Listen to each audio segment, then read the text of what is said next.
And always face shield.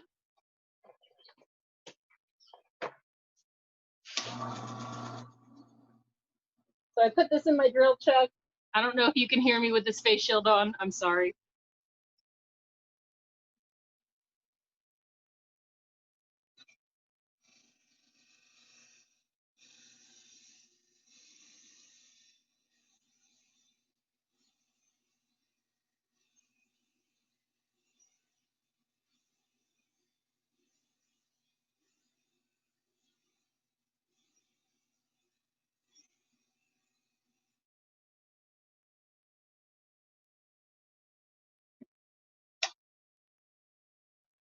It's a slightly higher speed than I normally drill this, but I don't really want to mess with all the belts on this lathe. So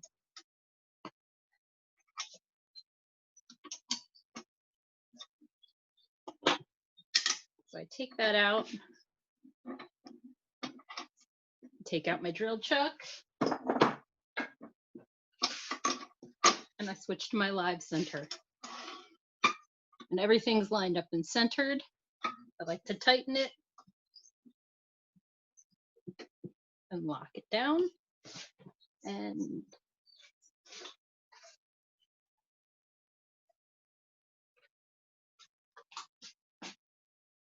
so I measure this. I like a slight bit of reveal at the end of my bolt. So when this is in, there's a tiny little bit of the bolt that comes out. So I want to measure this just short. This is 4 inches. This is about 1/4 inch. So I want it just short of 1/4 inch, 4 1/4, which is right there.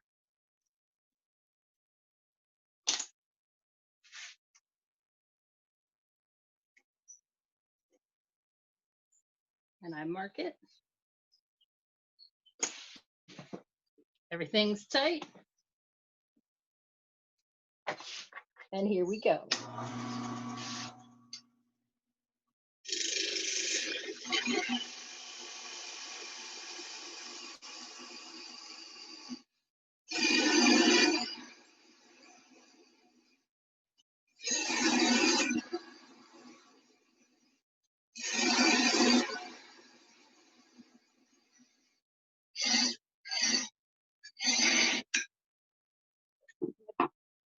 Try to back cut it just enough so I can get around. I probably should be cutting this. But anyway.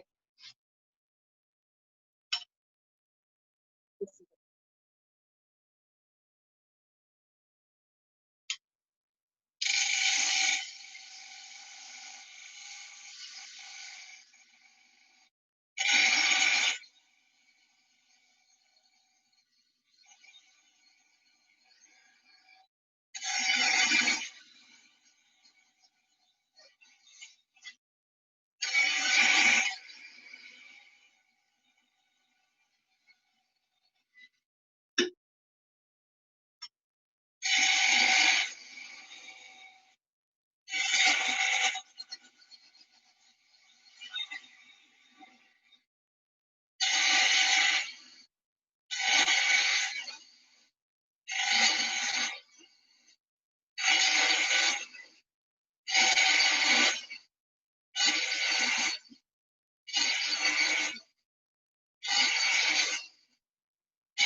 So I want to stop and check to see where I am and get the basic shape down.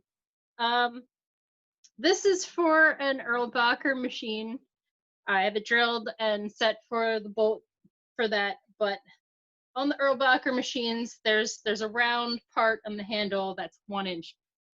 I like to keep this around 1 inch. Just, it's my own weirdness, but I like to keep it. I was making them very flat in the beginning, and I think that rounded here just works better. To me, it just looks better. So I'm going to keep going and kind of round this out just a little more before I start sanding.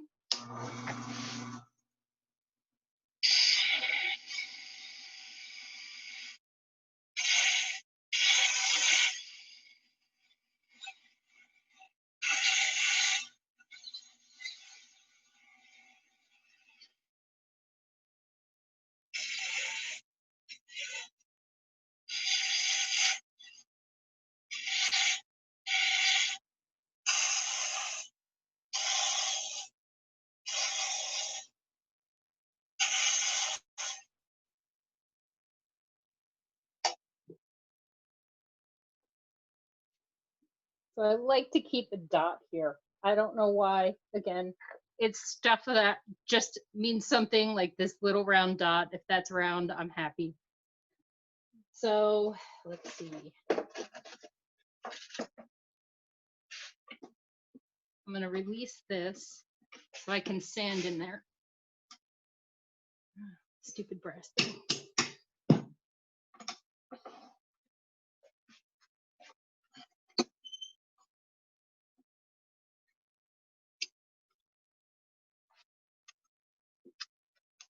So I start with like a high grit sandpaper. Kind of particular about sandpaper. Recently, I got some very expensive sandpaper things for. I don't know what it is about it. It just works really, really well. And I can blow all the dirt out of it and reuse it multiple times. So. I think this is around a 60 grit sandpaper.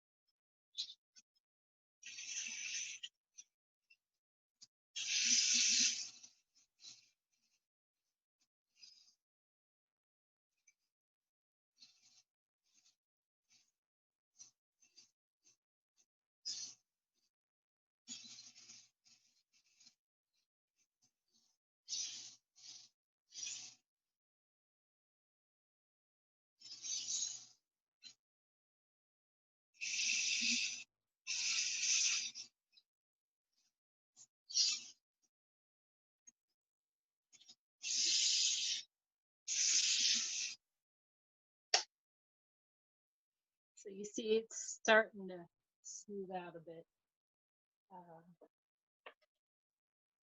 So I go down a grit. This is like a 150, 200.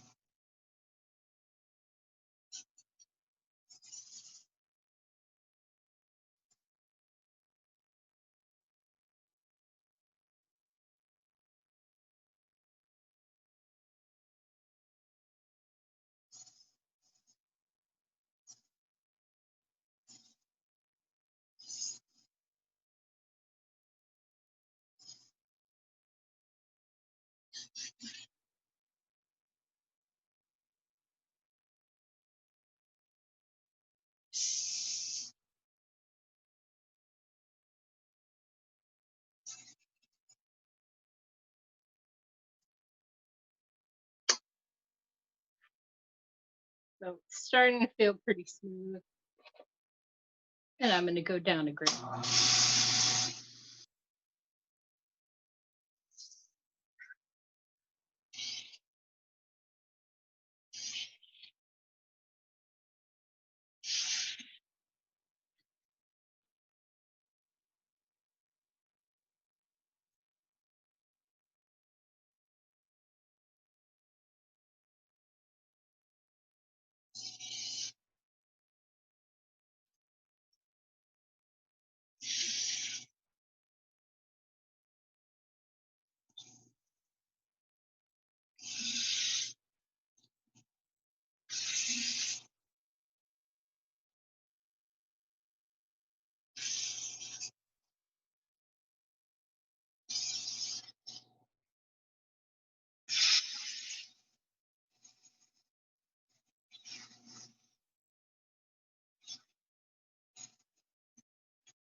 That feels pretty smooth.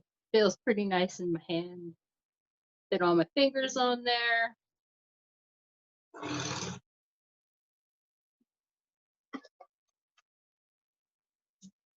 So I like to hit it with a paper towel and just kind of take all the dust off.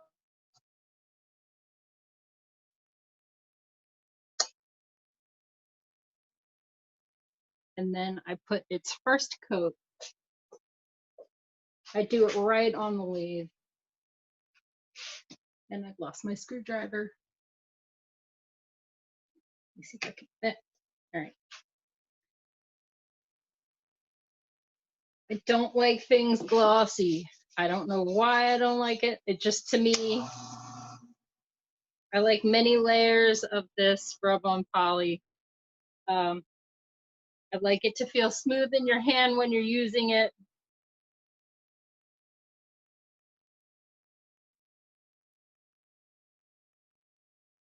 It doesn't meet my standards, I don't ship it out.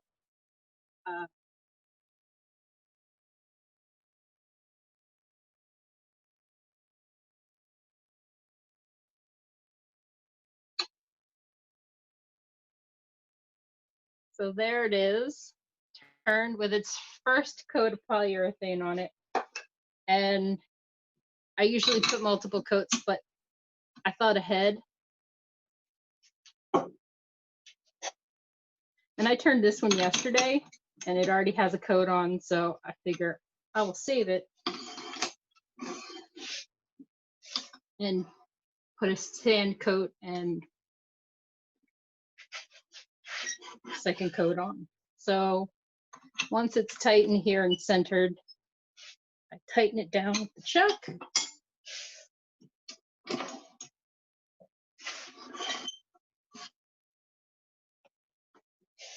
And this sounds silly.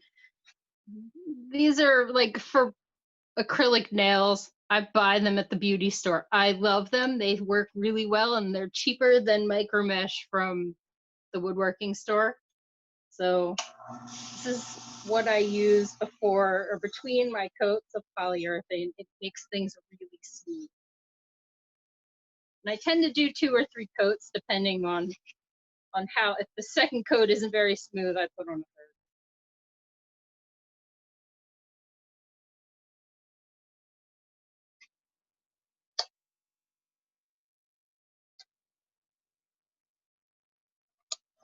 So I kind of dust it down.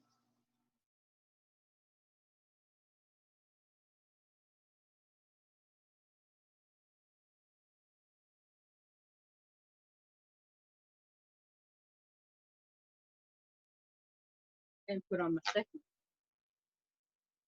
And I always leave it attached.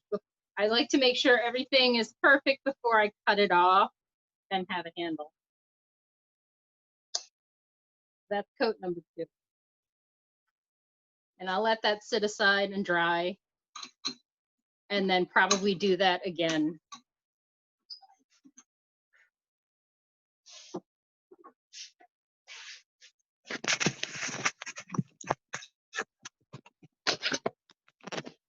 So here are some, I'm upside down.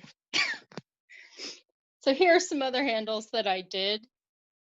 This one was a combination of the Spectra ply and a zebra wood, which I thought turned out pretty neat. Other handles. This was a custom bird's eye maple for an Anzac.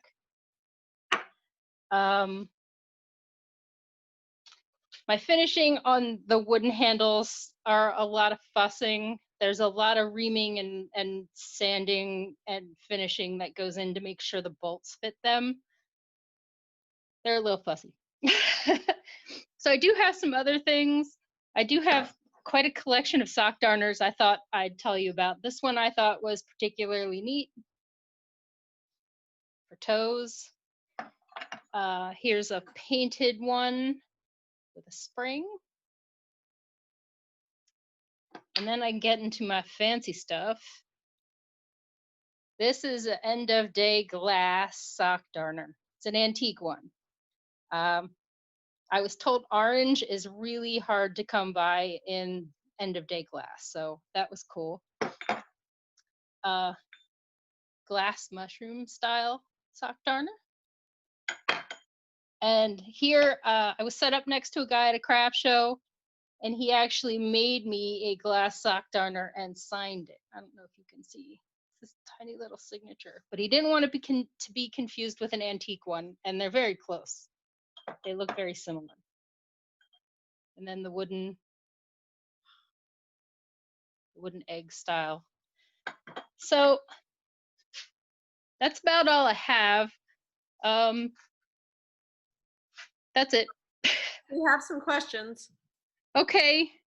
So first thing, I'm going to start from the last question and work my way back. So the last question we got was, what is your contact? How do people order from you? What's the best way to get one of these? Mostly people find me on Facebook. You could email me at crankcraftsocks, crankcraftsocks@gmail.com. We can talk about acrylic handles, and if you have like a custom color, I can find something that will match your machine. I've done it for a handful of people. They seem to be pretty happy with them. I'm still wearing the face shield. What else you got? Okay, how did she turn a grinder into a cone winder? With a number 12 rubber stopper. So this is actually an 11.5 rubber stopper. I like the 11.5. The 11.5 fits the cones that I have. I took off the grinder wheel and put a rubber stopper on it. And it works just as well. Put that on. Got to center it, but put it on there and turn your wind your yarn back and forth. I did the same thing with the antique winders. Still, the number 12 rubber stopper works perfect. But I go to a lot of auctions that are tool related, so I get bored and I see things sitting around like these weird little grinders, and I think that'd make a really great winder if I could take off the wheel and adjust it. And I'm not doing anything fancy. I'm basically taking off the wheel and putting on a stopper. And it works perfect. Let's see, hang on. You may have already answered this question, but do you do a different finish when doing acrylic? My acrylics are wet sanded. I start at 60 grit to smooth it out, and I wet sand probably from 1,000 grit to 12,000 grit. 12,000 grit kind of feels like construction paper. It's really soft. It's really fine, and yeah, it's a lot of wet sanding that gets that shine. Somebody said these blanks look larger than pen blanks. What size are they? They're 1.5 by 1.5. They are way bigger than pen blanks. Okay. In fact, I have pen blanks here. I can show you what a pen blank looks like compared to my blanks. Okay, that'd be good. So this is the size of a pen blank. Wow. What's a pen blank? It's for turning pens. Okay. No. That seemed too obvious. And that's next to the purple that I use for a handle. Oh, wow. Okay. That's quite a bit bigger. Are the acrylic handles heavier than the wood handles? Yes. I think I was talking to Dave Husler about weight, and I was actually weighing each handle as I made them. They're someplace between 90 grams and 100 grams, I think. I'm not sure. But yeah, we were weighing them because he makes a counterbalance that is specifically made for my handles.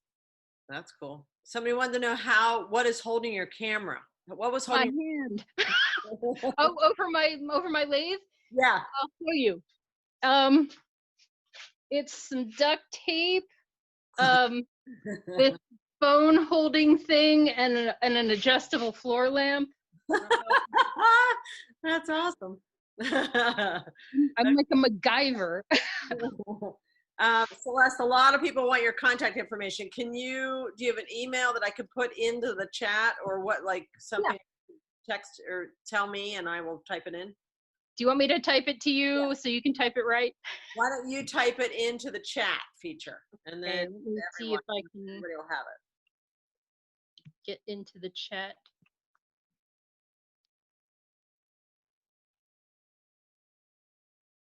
Ah, Zoe already posted it. Crankcraftstocks@gmail. Okay, good. Thank you, Zoe. Thanks, Zoe. Somebody asked, where do you get your blanks?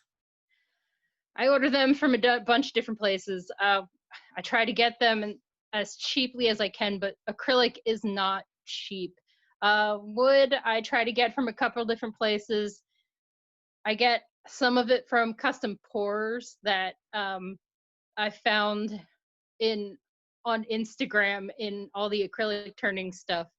But just try to get my acrylic from different websites that are cheap or people who pour it. Okay. Do you glue up your own blanks too? This one I glued this one. Yeah, that's amazing. That one's cool. And somebody says, do you make handles for CSM tools? I don't. I think Jamie might be doing the tool stuff. Yeah. Okay. All right. Well, you've gotten a lot of people saying how seriously awesome this is. Good job. Thank you. Yeah. Very cool. I'm not the thought of me trying to do this for you guys made me think maybe I should take a class and actually learn how to turn.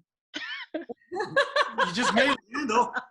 I think you're all set. You did. Yeah. I guess questions are still coming in. I'm sorry. Do you need different tools for the acrylic? I need really sharp tools. I actually have a tool sharpening system. I could walk back and show it to you guys. Really, I could use that. Somebody else asked that very question. How do you sharpen your chisels? Do you sharpen them yourself? Somebody said. Yeah, I do. I sharpen them myself because acrylic really chews up your, it really dulls them. So this is my Raycon 8-inch slow speed grinder. Wow. I should probably show you. This is the rig. I put it in here, this device here, and it actually sits in there and gives me a perfect grind. It actually goes like that, but it gives me a perfect sharpening blade, like an edge on the grinder. Yeah, we have an excess of grinders, everything from wire wheels down to scissor sharpening. Wow. Yeah. Huh. Somebody, this is a good question. How long did it take you to accumulate everything in your shop? Oh, God. I live with a man who buys and sells tools for a living.